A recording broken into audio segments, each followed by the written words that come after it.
It's daybreak on the Rise News. Time for the press preview. A first look at what's on the front pages as they arrive. Let's begin with this day. Well, it's leading with old banknotes, APC governors provoking anarchy. That's according to the presidential candidate of the People's Democratic Party, Atiku Abubakar. Irabo says, "We are good to go with Saturday's elections." That's the Chief of Defense Staff speaking. And Southwest leaders back to the full president. And that's it for this day. All right, let's look at the Punch newspaper. Boldly on the headline, it's the APC governors, bank CEOs in last-minute rush to clear Naira mess. We'll watch and see what happens.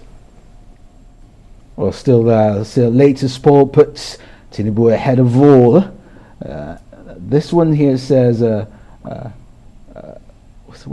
okay, let's skip that for now. The Guardian newspaper, APC applies pressure on Malami over Supreme Court order.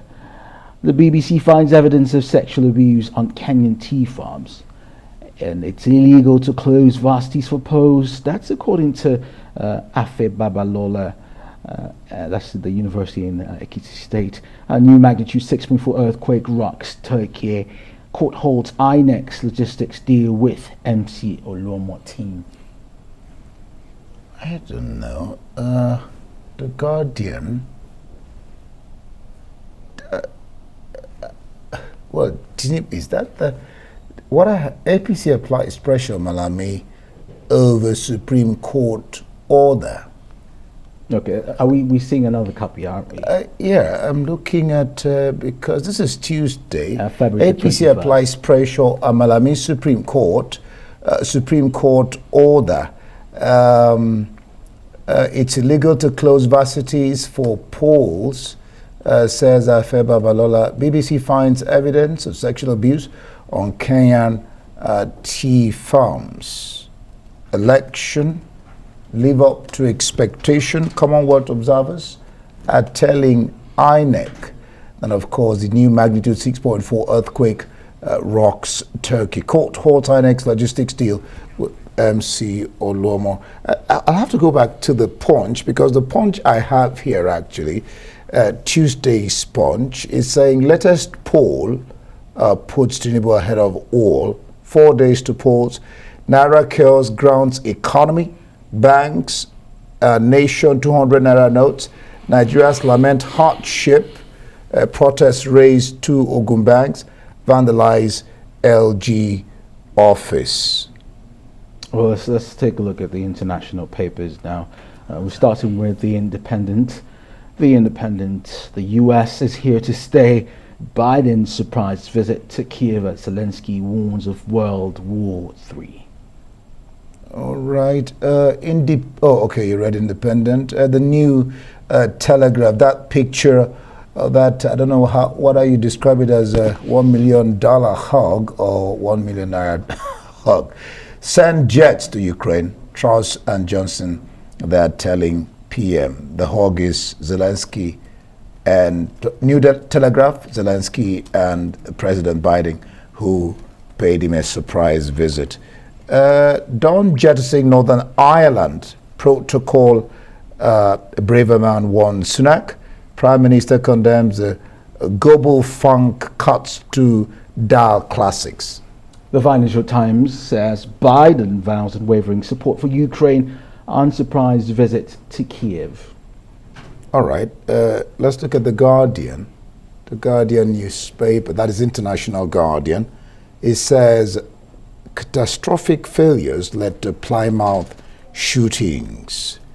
Grieving Bolly family blast shameful media. You see again the story, the picture of Biden's visit to Zelensky. This is part of history. Biden's surprise visit to Kiev raises spirits. That would be it. Yeah, okay. Go on. For the press preview, let's bring in Emmanuel Bello. Good morning, Emmanuel. Good morning. It's 4 days to the elections on Saturday. How are things looking? Well, it's 4 days yet, but the papers are reporting very clearly the dramas. And in this final run, the biggest issue there is the crisis of naira rush or the naira crunch, depending on you say. This story is very catchy on the issue, especially because the presidential candidate of the PDP, Atiku Abubakar, has actually lashed out at Tinubu in a very, very strong way. But, he's saying clearly that the crisis you are seeing now is orchestrated by the Tinubu's camp, and that they are running helter-skelter. Can I remember that the governors came together 48 hours ago in a meeting that a whole lot of Nigerians have been criticizing, that look, we don't see that kind of urgency and that kind of coming together by these governors throughout the time of the other crises we've been dealing with. But this naira crunch has really pushed them to the brink. In fact, other campaigns actually even mocking them. Oshutokun of the Labour Party, Kwankwaso of the NNPP, mocking the APC and saying that they're making it look as if they stashed money somewhere, and that is why they are so worried about this. Atiku, to weighing on it yesterday, said, look, Nigerians should just understand that it's a policy of the government.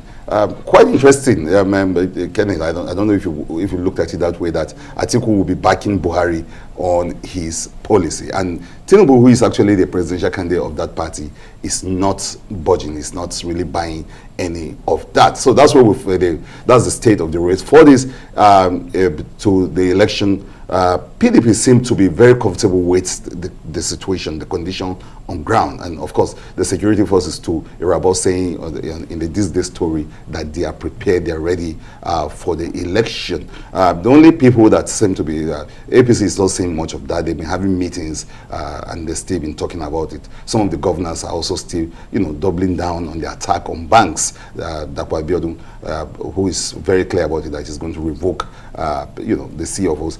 Some banks even being forced to actually consider shutting down operations altogether because of those strong threats coming from the governors. Not all the governors are actually doing the same thing. The governor of Bayelsa State, for instance, the governor of Governor Adeleke is they seem to be comfortable with the naira design policy.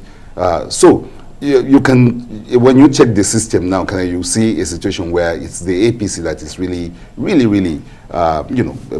talking about this, with PDP jeering at them and saying, no, this is not your concern about the masses, this is about you. The very life support or the very life wire of your campaign has been yanked off. That's what the other campaigns are saying, that APC seem to be more angry with this policy. Of course, Atiku in the This Day report was very clear about it, that look, yes, we understand the pains Nigerians are going through. But like the president also said, President Buhari in his broadcast, he said, look, this is a necessary thing they have to do to curtail vote buying. Anyway, the legal luminary was here yesterday. Femi Falana, and talking about this Naira policy and lambasting CBN and how that people are really suffering and that they should tinker with it, and then talking about how elections will play out, how INEC will get money from the CBN. Let's look at the Punch. It says, latest poll puts Tinubu ahead of all. Then 4 days to polls. Naira chaos grounds economy. Banks nation 200 naira banks ration 200 naira notes. Nigerians lament hardship. Protest raids 2 Ogun banks. Vandalize LG office. Petrol rose to 55%, by 55% to 257 per litre in January. This is coming from the NBS. What do you make of those stories? And of course, APC's Bola Tinubu to Governor Seyi Makinde, you have demonstrated the characteristics of a good leader, a persevering individual, hardworking regardless of our political divide, and respectful in every respect of your behavior. What do you make of those stories? That looks like an advertorial, it appears. But the big one up there on the Punch is an advertorial, that Tinubu is shooting ahead in the polls. I think that's the Tinubu campaign, paying Punch newspaper to have that on his front page. So it's not the opinion of the paper, it's an advert, it's sponsored. You see that in some of the paper. This day has a huge, Atiku's advert. Some other paper too. It's the season, so campaigns will be buying off the front page to put things. You have to separate that from the opinion of the paper. But the story the Punch is running with is the story that we've been talking about, those attacks on the banks and all that. Remember that Atiku is insisting that the attacks are not germane. They're not coming from the grieving masses. It's organized, that someone is actually pushing for it. It's not the first time we've had that accusation. Oshomole was the other day, accused of organizing those protests. Of course, on one hand, it's actually the reality that you say Femi Falana spoke of. We don't need to be told. Everybody is going through a whole lot of things. On my way here this morning, people were stranded, couldn't even just make it to basic transportation. That's because of the rationing, like the Punch story is saying, of those 200 naira notes that the president said are legal tenders. So there's that, but then there's also the political side of it that Atiku, for instance, was talking about in the This Day story, that look, some of these attacks on banks are organized anyway, and that the campaigns, especially the APC campaign, is behind the attack, and that it's an attempt to cause anarchy so that there will be confusion all over the place. So we have to be very clear about the issues, because you wonder whether Nigerians are actually buying into these, and then politicians are not asking them. An interesting tweet yesterday I saw from the P Square, the duo that sing, one of them saying, I don't know how true is that, it's not been verified whether it's from him, who is saying that look, Nigerians are actually okay with this, and that it's the politicians that are not happy, especially the positions of the ruling party, that look, Nigerians are getting along with their lives, and like the president say, Nigerians are prepared to actually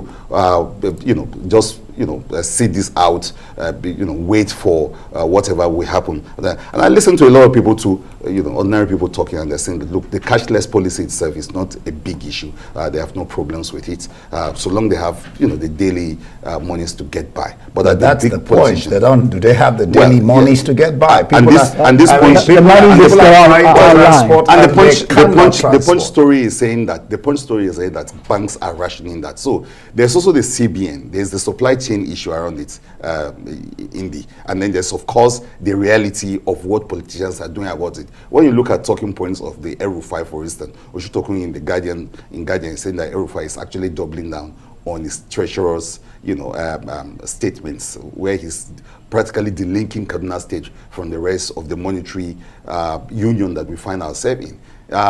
So it's saying there are people who are still saying that in spite of their hardship, politicians are actually also trying to make it tougher by organizing those attacks on banks and the rest. And like I said, I listen to a lot of people who say, look, cashless as it is, it's not a very bad policy on its own, and they don't have to be economists to say that. And they say that if what the president is saying, this is to curtail the vote buying, they're okay with it. Everybody wants a transparent election in the next few days, 4 days to go. They want an election that is not, compromised by vote buying and all of that. So those are the kind of talking points you find around the issue of this cash. Yes, on one hand is the hardship that we're all talking about. I think everyone in the room here feel it. But then on the other hand is the sacrifice that the president is calling us out to make.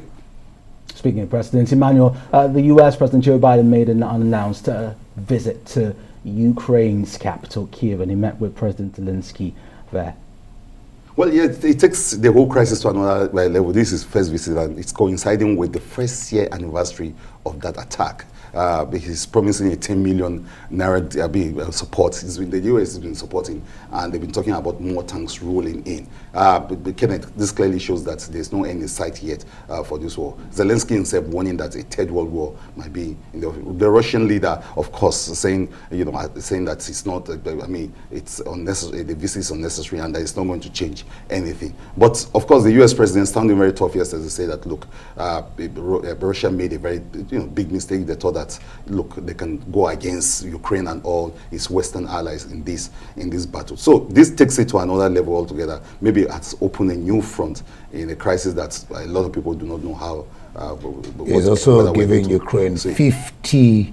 That's $500 million dollars, to execute the war. Where they're saying that by this year that war should end.